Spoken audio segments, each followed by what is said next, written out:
मोदी सरकार के 12 साल पूरे होने पर बीजेपी नेता प्रेम शुक्ला ने बड़ा बयान दिया है। उन्होंने कहा है कि नरेंद्र मोदी के नेतृत्व में जो 12 साल बीत गए हैं, ये 12 साल विश्वास के, विकास के और जन कल्याण के हैं। इसके अलावा उन्होंने इंडिया गठबंधन की एकजुटता पर भी अपनी राय रखी।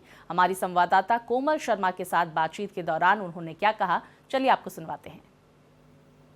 प्रधानमंत्री नरेंद्र मोदी सरकार के जो है वो 12 साल पूरे होने वाले हैं। किस तरीके से इन 12 सालों को सरकार देखती है, बात करने के लिए हमारे साथ बीजेपी के राष्ट्रीय प्रवक्ता प्रेम शुक्ला जी है। सर, सबसे पहले तो आपका स्वागत है। किस तरीके से मोदी सरकार के ये कार्यकाल देखा जा सकता है अगर 12 सालों की हम आकलन करें? देखिए, आदरणीय नरेंद्र मोदी जी के नेतृत्व में जो 12 साल बीते हैं, ये 12 साल विश्वास के, विकास के और जन कल्याण के हैं। भारतीय अर्थव्यवस्था को फ्रेजाइल 5 कहा जा रहा था डॉक्टर मनमोहन सिंह जी के कार्यकाल के अंतिम वर्षों में। उसको जो है विश्व की सबसे तेज गति से बढ़ने वाली अर्थव्यवस्था के रूप में संस्थापित करने का कार्य आदरणीय नरेंद्र मोदी जी के नेतृत्व में हुआ। तो समग्र विश्व को भारतीय अर्थव्यवस्था में विश्वास जगाने का काम अगर किसी व्यक्ति ने किया तो वो आदरणीय नरेंद्र मोदी जी ने किया। इस कार्यकाल में सबसे तेज गति से अर्थव्यवस्था का विकास हुआ। 11वीं अर्थव्यवस्था से चौथी अर्थव्यवस्था तक, विश्व के चौथे क्रमांक की अर्थव्यवस्था तक लाने का काम आदरणीय नरेंद्र मोदी जी के नेतृत्व में हुआ। तो विकास की सबसे तेज गति से विकास, यानी एवरेज जीडीपी ग्रोथ जो है वो 6.5% से ऊपर रहा 12 वर्षों में। कोरोना के महामारी के काल में भी भारत को विकास की पटरी से न उतरने देना, यह जो है आदरणीय नरेंद्र मोदी जी के नेतृत्व में ही संभव हुआ। और जन कल्याणकारी कार्यों की तो सूची बहुत लंबी है।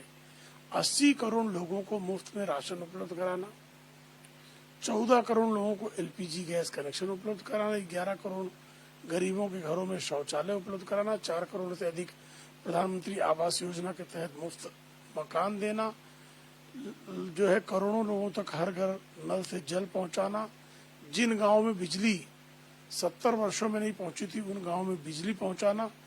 तो जन कल्याण का कार्य भी आदरणीय नरेंद्र मोदी जी के नेतृत्व में बहुत बड़े पैमाने पर हुआ। जो सामान्य आदमी बैंक जाने से डरता था, उसको जो है जन धन योजना के तहत बैंक में खाते खोले गए। और बैंक में खाते खोलने का लाभ ये हुआ कि कोरोना की महामारी के काल में बड़े पैमाने पर डायरेक्ट बेनिफिट ट्रांसफर्स हुए। जब राजीव गांधी इस देश के प्रधानमंत्री थे तो दिल्ली से चला 100 पैसे में से सिर्फ 15 पैसे ही वह गरीब आदमी के खाते तक पहुंचाता था।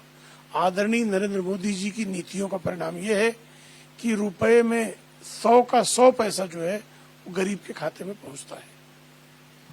इन्हीं नीतियों को बताने के लिए बीजेपी 5 से 21 जून तक एक अभियान, लंबा अभियान चला रही है। क्या मकसद है इस अभियान का? बेसिकली इस अभियान का मकसद है कि सामान्य जनों को मोदी सरकार की उपलब्धियों से अवगत कराना और उनमें जो है चेतना जागृत करके विकास की गति को में उनकी समावेशिता सुनिश्चित करके तीव्र गति से विकास को और बढ़ाना है।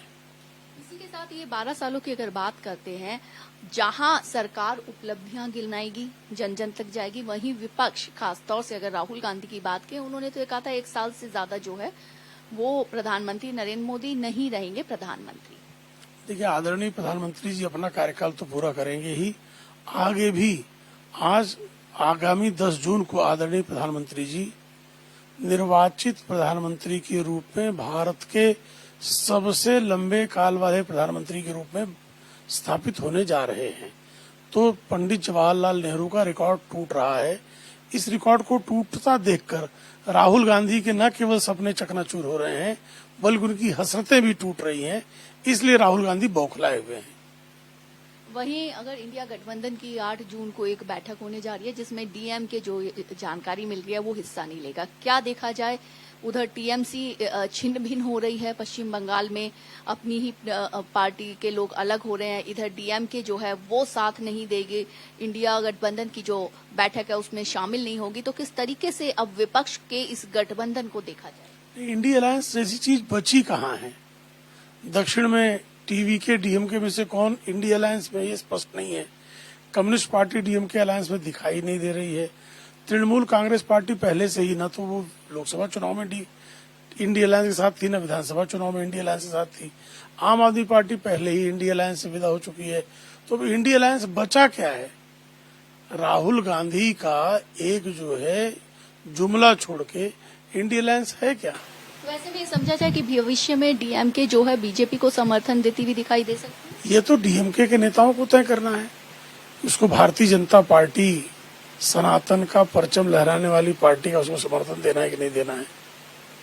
भारत एक्सप्रेस से बात करने के लिए शुक्रिया। भारत एक्सप्रेस के लिए कैमरामैन धर्मेंद्र के साथ में कोमल शर्मा।